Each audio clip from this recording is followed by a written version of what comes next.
What if I told you that some beings walk among us who are not quite bound by the limitations of our earthly existence?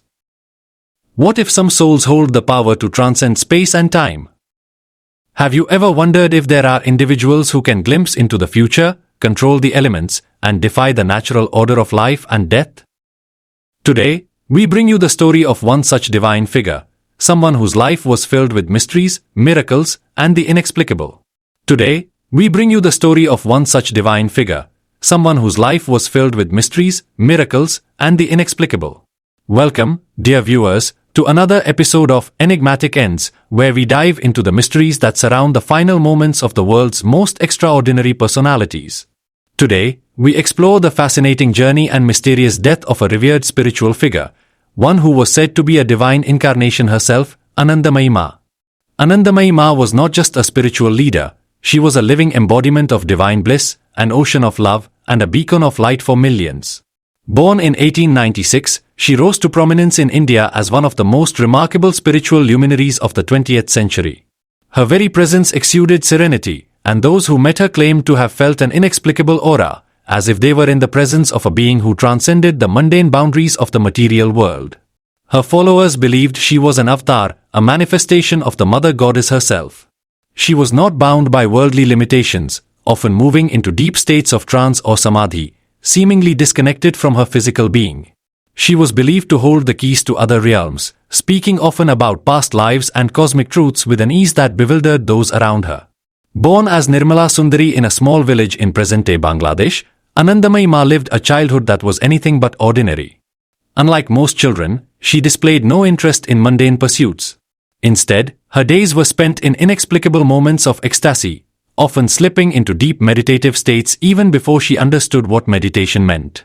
She married at the age of 13, but instead of living a conventional married life, she turned her marital home into a place of spiritual awakening.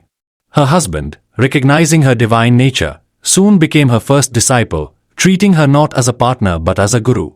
Her followers recount mystical stories, tales of her reading people's thoughts, appearing in two places at once, and even controlling the very elements of nature.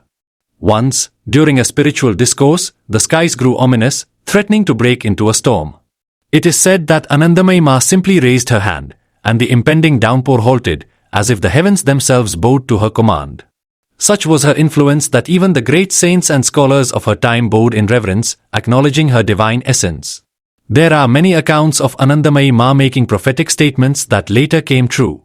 On one occasion, she warned a devotee named Ramesh about an upcoming event that would cause great turmoil in his family, specifically hinting at an unexpected illness that would affect a close family member. Despite the devotee's initial disbelief, the events unfolded exactly as she had foretold. She often spoke about the interconnectedness of all beings and the subtle energies that bind the universe, offering glimpses into the spiritual world that left her followers in awe. One of the most mystical experiences that devotees often spoke of was her ability to appear in multiple locations simultaneously. Many claimed that while she was physically present in her ashram, she also appeared to devotees in distant places during times of need. These accounts were verified by those who experienced her presence firsthand, describing her comforting touch and her calming words, even when she was miles away. Anandamayi Ma also spoke of the spiritual realms beyond our physical world. She would describe vivid visions of divine beings and realms filled with radiant light. Her descriptions were so detailed that listeners felt as though they were being transported to these higher planes of existence. She often mentioned that the physical world was just a fragment of the greater spiritual reality, and those who truly sought enlightenment needed to transcend their attachment to the material world. Her prophetic visions were not limited to individuals, she also spoke about broader events.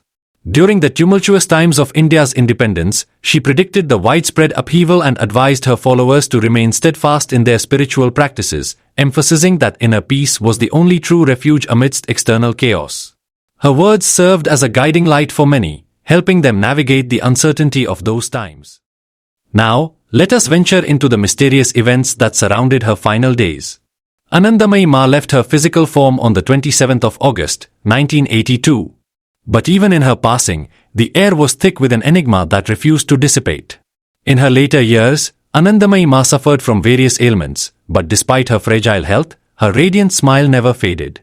She seemed to transcend physical pain, as if her body was merely a vessel, something she could discard whenever she chose.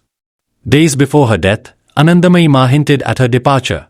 She spoke in cryptic phrases, as if she was preparing her devotees for an inevitable farewell. One such instance was when she remarked, "The body is not important, it is time to merge into the greater light." Her devotees, though puzzled, could sense that these words carried a deeper meaning. On the night before her passing, those present at the ashram reported an uncanny stillness in the air, a silence that seemed to hold the weight of something far greater than words could capture. The usual vibrant atmosphere of the ashram had transformed into a profound stillness, with many devotees describing an indescribable presence that enveloped them. Many claimed to have felt an unearthly presence that night, a subtle yet undeniable sensation that Anandamayi Ma was not merely departing, she was merging into something beyond comprehension. When the moment of her departure arrived, Anandamayi Ma lay on her simple cot, surrounded by her closest devotees. Her breath grew softer, and she appeared to be in a deep meditative state. Witnesses say that her face took on a serene glow, and a subtle fragrance began to fill the room, a scent unlike anything earthly, which many described as the fragrance of divine flowers. There were no signs of struggle or pain, she seemed to have simply let go, her face still glowing with an inexplicable calmness. As she drew her final breath, some devotees reported seeing a bright light emanate from her body, as if her soul was transcending into a higher realm. In the hours that followed, devotees gathered around her body to offer their final respects. Her body was placed in a seated meditative posture, and the ashram was filled with the chanting of mantras. Many described feeling a deep, inexplicable peace, a sense that Anandamayi Ma had not truly left but had become one with the divine presence that permeates all of existence. The funeral procession moved slowly between the towns of Dehradun and Kankal, and it took longer than usual as the procession had to stop every few minutes to allow crowds of mourners to have their last darshan or glimpse of the Divine Mother. People came in cars, rickshaws, and on foot, many in a state of dazed shock. Among the mourners was Indira Gandhi, who considered Anandamayi Ma her spiritual mother and had flown in by helicopter to pay her respects.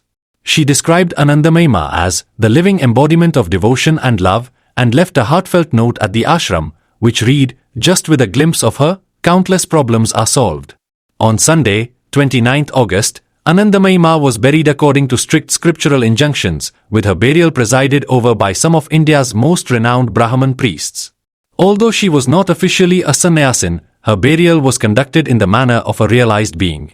Her samadhi site, located at her ashram in Kankal, quickly became a place of worship and pilgrimage known for its spiritual power. The devotees who attended the burial described seeing miraculous occurrences, flowers blooming out of season, an unusual fragrance lingering in the air, and an overwhelming sense of peace that enveloped anyone who came to pay their respects. In the days that followed, the mysteries surrounding her passing only grew. Some devotees claimed that they saw Anandamayi Ma in dreams, guiding them, comforting them, as if she had never left. Others swore that her form appeared to them during moments of deep meditation, a spectral presence that reassured them that the Mother was still watching over them. Many continued to experience her presence, feeling her guidance in their daily lives, and even claimed that she appeared to them in visions, providing counsel and reassurance during difficult times. Even after her physical departure, Anandamayi Ma's influence remained palpable. Her samadhi became a beacon for spiritual seekers, and those who visited the site reported feeling an immense sense of peace, as if Anandamayi Ma's energy had merged with the surroundings. Her death, much like her life, seemed to defy the natural order, a reminder that Anandamayi Ma was never bound by the laws of this world. Anandamayi Ma's death was not an end but a transformation, a merging of the finite into the infinite, the earthly into the divine. She left behind not just memories but a living presence that continues to inspire and guide her followers. Her life was a testament to the possibility of rising above the limitations of human existence, and her mysterious death only added to the legend of the Divine Mother. Thank you, dear viewers, for joining us on this journey into the enigmatic life and passing of Anandamayi Ma. If you enjoyed this story, don't forget to like, share, and subscribe to Enigmatic Ends as we continue to unravel the mysterious ends of history's greatest souls. Stay tuned for more tales that blur the line between the known and the unknown, where reality meets the inexplicable.